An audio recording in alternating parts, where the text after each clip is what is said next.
जनाब मुशर्रफ, मैं आपसे ये पूछना चाहता हूँ कि पाकिस्तानी मिलिट्री एकेडमी काकूल के पीछे मौजूद एक कंपाउंड में रिहाइश पजीर उसामा बिन लादेन का अमेरिकन ट्रूप्स के हाथों पकड़े जाना और फिर मार दिए जाना पाकिस्तानी मिलिट्री की नाकामी साबित करता है या गफलत? Well, first of all, the question that certainly is agitating everyone's mind around the world and even in Pakistan on the issue of killing of Osama bin Laden, is there complicity involved or was it negligence of the intelligence agencies? With all my analysis and understanding of our intelligence agencies, I strongly believe that it is a case of negligence. And that is why I think the issue, but unfortunately, it is such a serious case of negligence. It is such a, even one could say, a shameful case of negligence that it is very difficult to prove that it is negligence.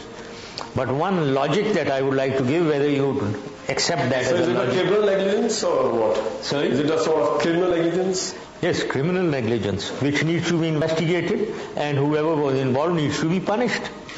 So what I would like to say is that if at all the man, Osama bin Laden, was there for 5 years, quite clearly then I was involved in the 2 years before before 2008.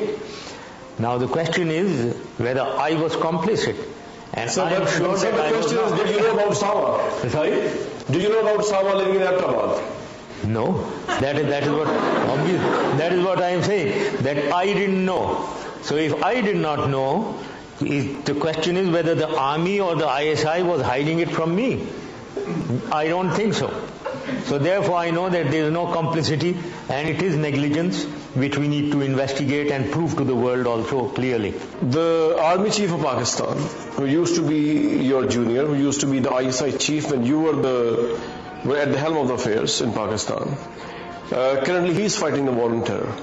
Now he has a very important statement which I've just got. Mr. General Kiani, the present Army Chief of Pakistan says, I quote, Pakistan had mortgaged itself to America.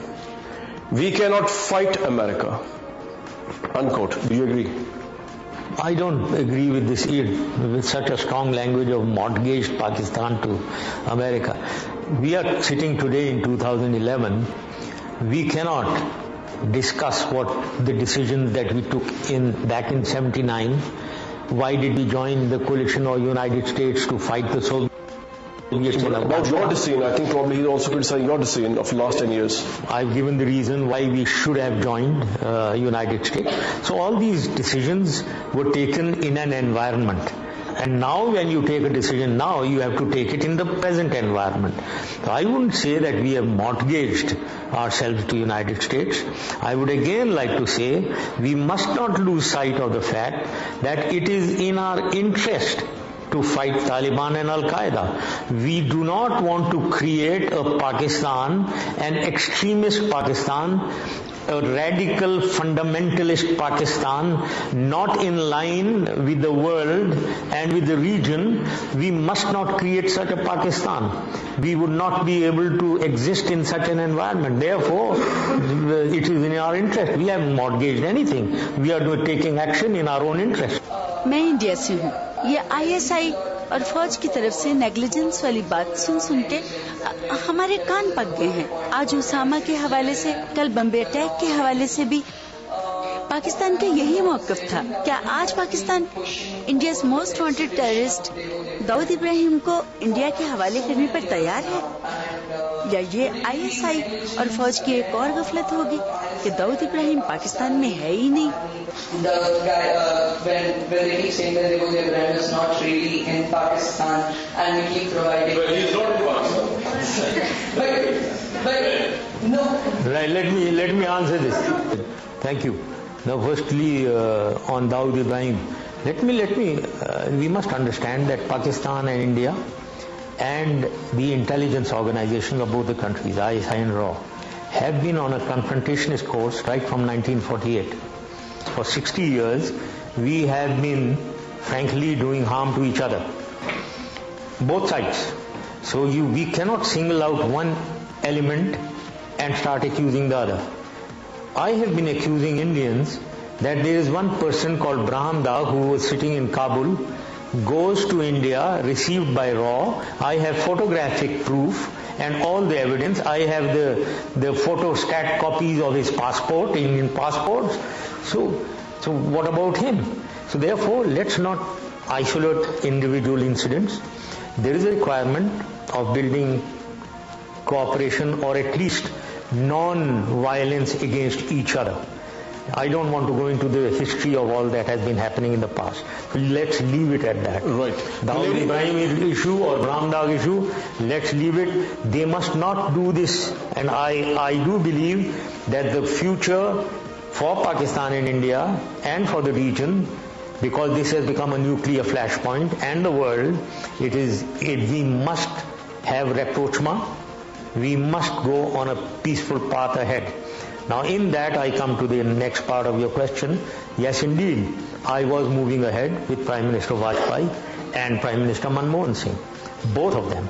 And we were moving ahead on resolving all the three disputes, that is Sir Creek, Siachen and Kashmir, on each one of them. And we moved ahead very fast. We carried out joint surveys in Sir Creek, so we identified the problem area. It needed only a decision by the two leaders. We identified Siachen, where should the troops withdraw, to which lines, creating a no man's land in between. We did all that. And on Kashmir, we were following certain parameters. And those parameters, let me very proudly say, was the one that I created: graduated demilitarization, giving maximum self-governance, overwatching the self-governance of the people of Kashmir, and making the line of control irrelevant. These were the lines that we had adopted, and we were moving forward. But as a food for thought for all of you, people who are going to be the future leaders of whichever country you come from, let me tell you that whenever you want to reach an agreement or a deal with anyone between two countries, it involves three qualities of any leader, between the leaders. Number one is sincerity. Sincerity to resolve issues from the heart. And I believe Prime Minister Manmohan Singh was extremely sincere. Secondly, flexibility. Flexibility towards understanding the other's approach, other's point of view, in listening and accepting other points of views. This was also very much there in Prime Minister Manmohan Singh, I must give to his credit. The third element is courage and boldness, because when you arrive at a decision, at a deal, when you strike a deal, there is always a give and take. It is the give part which both have to give something to take something. It is the give part which scares leaders, because that is what is going to agitate their public, some extremists in their own backyard. And that is what people, then leaders, hesitate that they may lose political popularity or they may lose popularity themselves.